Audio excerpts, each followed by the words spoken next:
1 ராஜாக்கள் 6ஆம் அதிகாரம்.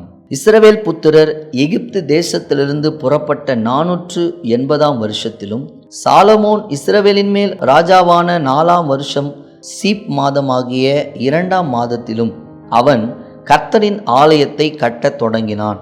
சாலமோன் ராஜா கர்த்தருக்கு கட்டின ஆலயம் 60 முழ நீளமும் 20 முழ அகலமும் 30 முழ உயரமுமாயிருந்தது.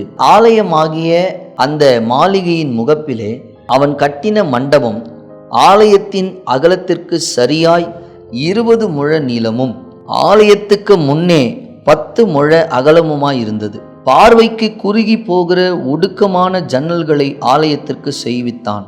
அவன் தேவாலயத்தின் சுவரும் சந்நிதி ஸ்தான சுவருமாகிய ஆலயத்தின் சுவர்களுக்கு அடுத்ததாய் சுற்றுக்கட்டுகளை கட்டி அவைகளில் அறைகளை சுற்றிலும் உண்டாக்கினான்.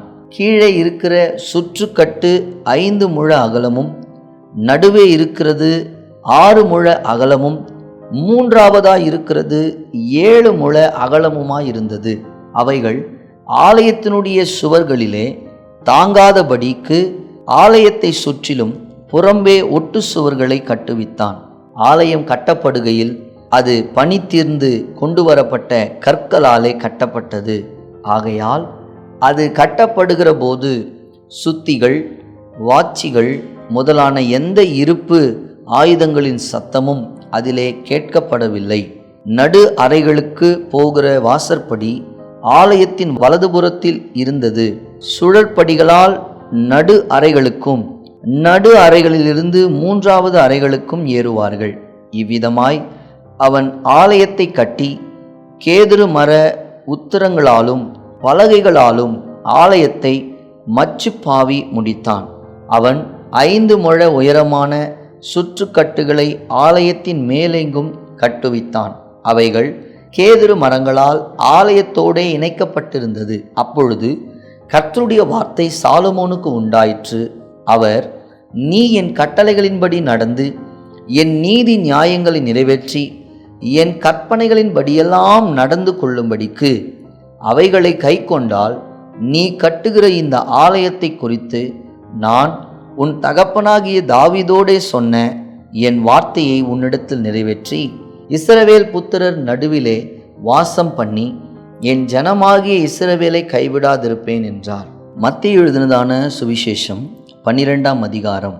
நல்ல மனுஷன் இருதயமாகிய நல்ல பொக்கிஷத்திலிருந்து நல்லவைகளை எடுத்து காட்டுகிறான். பொல்லாத மனுஷன் பொல்லாத பொக்கிஷத்திலிருந்து பொல்லாதவைகளை எடுத்து காட்டுகிறான்.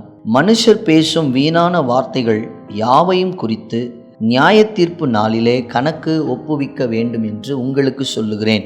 ஏனெனில் உன் வார்த்தைகளினாலே நீதிமான் என்று தீர்க்கப்படுவாய், அல்லது உன் வார்த்தைகளினாலே குற்றவாளி என்று தீர்க்கப்படுவாய் என்றார்.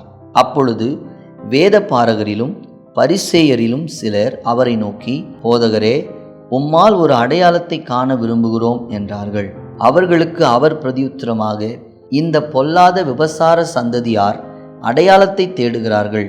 ஆனாலும் யோனா தீர்க்கதரிசியின் அடையாளமே அன்றி வேறொரு அடையாளம் இவர்களுக்கு கொடுக்கப்படுவது இல்லை.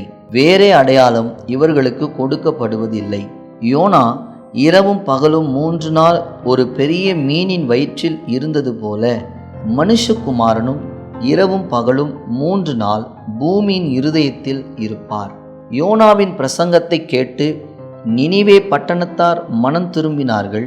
இதோ, யோனாவிலும் பெரியவர் இங்கே இருக்கிறார். ஆதலால் நியாய தீர்ப்பு நாளிலே நினிவே பட்டணத்தார் இந்த சந்ததியாரோடு எழுந்து நின்று இவர்கள் மேல் குற்றம் சுமத்துவார்கள். தென் தேசத்து ராஜஸ்திரீ பூமியின் எல்லைகளில் இருந்து சாலமோனுடைய ஞானத்தை கேட்க வந்தாள். இதோ, சாலமோனிலும் பெரியவர் இங்கே இருக்கிறார். ஆதலால் நியாய தீர்ப்பு நாளிலே அந்த ராஜஸ்திரீ இந்த சந்ததியாரோடு எழுந்து நின்று இவர்கள் மேல் குற்றம் சுமத்துவாள்.